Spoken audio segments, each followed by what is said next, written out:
તો વાવ વિધાનસભાની પેટા ચૂંટણીની આજે મતગણતરી થવાની છે। જિલ્લા કલેક્ટર અને એસપી મતગણતરી કેન્દ્ર પર પહોંચી ગયા છે। મતગણતરી કેન્દ્ર પર પોલીસનો ચુસ્ત બંદોબસ્ત ગોઠવી દેવામાં આવ્યો છે। ચૂંટણી એજન્ટોની તપાસ બાદ પ્રવેશ આપવામાં આવશે। મતગણતરી કેન્દ્ર પર મોબાઈલ લઈ જવા પર પ્રતિબંધ છે।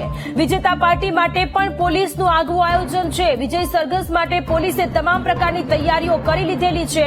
વાવ બેઠક પર ત્રિપાખીયો જંગ જામેલો છે। સ્વરૂપજી ઠાકોર, ગુલાબસિંહ રાજપૂત અને અપક્ષમાંથી માવજીભાઈ પટેલ કે જે વચ્ચે અત્યારે ચૂંટણીનો જંગ જામ્યો અને પરિણામ બાદ પોલીસ દ્વારા જે પણ જીતશે તેનું જે વિજય સરઘસ કાઢવામાં આવતું હોય છે તેને લઈને પણ તૈયારીઓ કરવામાં આવી છે। સંવાદદાતા પાર્થ આપણી સાથે જોડાયેલા છે। પાર્થ, મતગણતરી વાવ બેઠક પર શરૂ થઈ છે। 27 જેટલા રાઉન્ડમાં મતગણતરી થવાની છે ત્યારે અત્યારે તમામ પ્રકારની જે તૈયારીઓ છે તે પણ પોલીસની જોવા મળી રહી છે।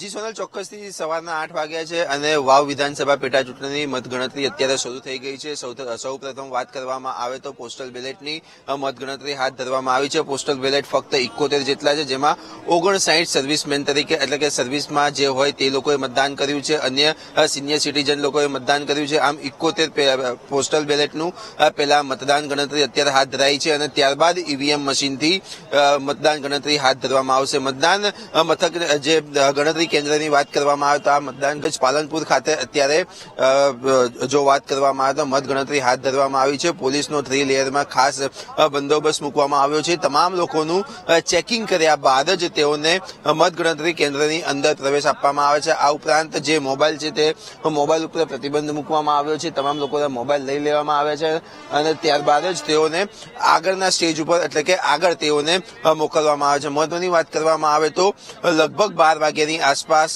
વાવ વિધાનસભાનું ચિત્ર સ્પષ્ટ થઈ જશે। ચિત્ર સ્પષ્ટ થતાની સાથે જ પોલીસે વિજય સરઘસ માટેની પણ તૈયારીઓ કરી દેવામાં આવી છે। ભાજપ હોય, કોંગ્રેસ હોય અથવા તો અપક્ષ હોય, કોઈ પણ ઉમેદવાર જીતશે ત્યારે વાવ વિધાનસભા મત વિસ્તારમાં તે વિજય સરઘસ કાઢશે તેના માટે પણ ખાસ બંદોબસ્ત અને પોલીસની તૈયારીઓ કરી દેવામાં આવી છે। એક ટુકડીને ખાસ રાખવામાં આવી છે। મહત્વની વાત કરવામાં આવે તો 321 બૂથ ઉપર 23 રાઉન્ડમાં મતગણતરી હાથ ધરવામાં આવશે।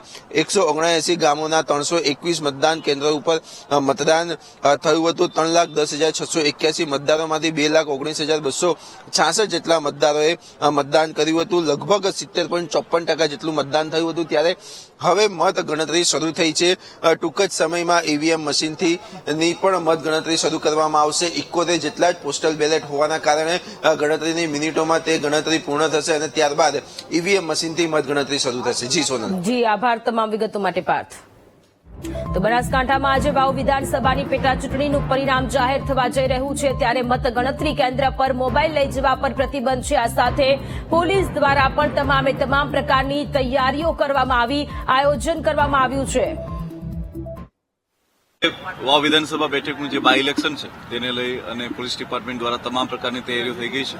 આપ જોઈ શકો છો કે જ્યાં મતગણતરી છે ત્યાં 3 લેયરની અંદર બંદોબસ્ત રાખી દેવામાં આવ્યો છે। સૌથી જે ઇનરમોસ્ટ સર્કલ છે તેની અંદર સીઆરપીએફ, સેકન્ડમાં એસઆરપી અને થર્ડમાં અમારી પોલીસ છે। આ સિવાય દરેક પોલીસ જે છે એ અંદર આવતા જતા તમામ માણસો આઈ કાર્ડ ચેક કરી અને જે લોકોને પરમિશન છે તે લોકોને અંદર જવામાં આવી રહ્યા છે। અંદર મીડિયાની ટીમો અને સાથે સાથે જે ચૂંટણી એજન્ટો જવાના છે તમામના મોબાઈલ જે છે એક જગ્યાએ જમા થઈ જાય અને ત્યારબાદ જ જે છે વારાફરતી અંદર જાય એ પ્રકારની વ્યવસ્થા બી ગોઠવી દેવામાં આવી છે। આ સિવાય ત્યારબાદ રિઝલ્ટ ડિક્લેર થતું હોય છે ત્યારબાદ જે વિજય સરઘસ નીકળતું હોય છે તેના માટે બી લઈ અને પોલીસ ડિપાર્ટમેન્ટ દ્વારા અલગથી ટીમને તૈનાત કરવામાં આવેલી છે જેથી કરીને કોઈ પણ પ્રકારનો કાયદો વ્યવસ્થાનો પ્રશ્ન ઉપસ્થિત ના થાય એ માટે લઈને પોલીસ તંત્ર જે છે સંપૂર્ણપણે ઓબ્ઝર્વરશ્રીની હાજરીમાં ચૂંટણી અધિકારી દ્વારા 8 વાગે સૌપ્રથમ પોસ્ટલ બેલેટની ગણતરી કરવામાં આવશે અને 8:30 થી ઈવીએમ મશીનની ગણતરી ચાલુ થશે। કુલ 23 રાઉન્ડમાં સંપૂર્ણ મતગણતરીની પ્રક્રિયા પૂર્ણ થશે।